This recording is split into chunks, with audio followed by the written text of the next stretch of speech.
Social democratic party of India Karnataka ರಾಜ್ಯ ಸಮಿತಿ ವತಿಯಿಂದ ಇವತ್ತು ರಾಜ್ಯಾದ್ಯಂತ ಶ್ರೀರಂಗಪಟ್ಟಣದ ಶಾಸಕನಾಗಿರುವಂತಹ ರಮೇಶ್ ಬಂಡಿ ಸಿದ್ದೇಗೌಡನ ವಿರುದ್ಧ ಇವತ್ತು ರಾಜ್ಯಾದ್ಯಂತ ಪ್ರತಿಭಟನೆ ಮಾಡ್ತಿದೆ. ಪ್ರತಿಭಟನೆ ಮಾಡುವ ಉದ್ದೇಶ ಏನೆಂದರೆ, ಕಳೆದ 3 ದಿನ ಹಿಂದೆ ಅಧಿಕಾರಿಗಳನ್ನು ಉದ್ದೇಶಿಸುತ್ತಾ ರಮೇಶ್ ಬಂಡಿಗೌಡ ಏನಿದ್ದಾನೆ ಆತ ಹೇಳ್ತಾನೆ, ಮುಸಲ್ಮಾನರಿಗೆ ಯಾರಾದರೂ ಬಗೇರುಕುಂ ಜಮೀನನ್ನು ಸಾಗುವಳಿ ಮಾಡಿಕೊಟ್ರೆ ಅಂಥವರಿಗೆ ನಾನು ನೇಣಿಗೇರಿಸ್ತೀನಿ ಅಂತ ಧಮಕಿ ಹಾಕ್ತಾನೆ.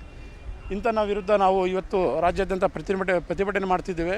ನಮ್ಮ ಆಗ್ರಹ ಏನೆಂದರೆ, ಕೂಡಲೇ ರಾಜ್ಯ ಸರ್ಕಾರ ಈತನ ಶಾಸಕ ಸ್ಥಾನವನ್ನು ಮೊಟಕುಗೊಳಿಸಿ ಇವನಿಗೆ ಯಾವುದೇ ಕಾರಣಕ್ಕೂ ಅಸೆಂಬ್ಲಿಯನ್ನು ಪ್ರವೇಶ ಮಾಡಲಿಕ್ಕೆ ಇವನಿಗೆ ಬಿಡಬಾರ್ದು. ಹಾಗೂ ಕಾಂಗ್ರೆಸ್ ಪಕ್ಷ ಕೂಡಲೇ ಈತನನ್ನು ತಮ್ಮ ಪಕ್ಷದಿಂದ ಅವರಿಗೆ ವಜಾಗೊಳಿಸಿ ಅವನ ವಿರುದ್ಧ ಶಿಸ್ತಿನ ಒಂದು ಕ್ರಮ ತೆಗಿಬೇಕಾಗಿ ನಾವು ಇವತ್ತು ಈ ಪ್ರತಿಭಟನೆ ಮುಖಾಂತರ ಆಗ್ರಹಿಸುತ್ತಿದ್ದೇವೆ.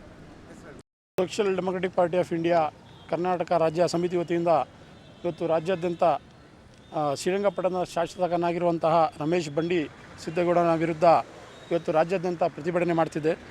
ಪ್ರತಿಭಟನೆ ಮಾಡುವ ಉದ್ದೇಶ ಏನೆಂದರೆ, ಕಳೆದ 3 ದಿನ ಹಿಂದೆ ಅಧಿಕಾರಿಗಳನ್ನು ಉದ್ದೇಶಿಸುತ್ತಾ ರಮೇಶ್ ಬಂಡಿಗೌಡ ಏನಿದ್ದಾನೆ ಆತ ಹೇಳ್ತಾನೆ, ಮುಸಲ್ಮಾನರಿಗೆ ಯಾರಾದರೂ ಬಗೇರುಕುಂ ಜಮೀನನ್ನು ಸಾಗುವಳಿ ಮಾಡಿಕೊಟ್ರೆ ಅಂಥವರಿಗೆ ನಾನು ನೇಣಿಗೇರಿಸ್ತೀನಿ ಅಂತ ಧಮಕಿ ಹಾಕ್ತಾನೆ. ಇಂಥನ ವಿರುದ್ಧ ನಾವು ಇವತ್ತು ರಾಜ್ಯಾದ್ಯಂತ ಪ್ರತಿಭಟನೆ ಮಾಡ್ತಿದ್ದೇವೆ. ನಮ್ಮ ಆಗ್ರಹ ಏನೆಂದರೆ, ಕೂಡಲೇ ರಾಜ್ಯ ಸರ್ಕಾರ ಈತನ ಶಾಸಕ ಸ್ಥಾನವನ್ನು ಮೊಟಕುಗೊಳಿಸಿ ಇವನಿಗೆ ಯಾವುದೇ ಕಾರಣಕ್ಕೂ ಅಸೆಂಬ್ಲಿಯನ್ನು ಪ್ರವೇಶ ಮಾಡಲಿಕ್ಕೆ ಇವನಿಗೆ ಬಿಡಬಾರ್ದು.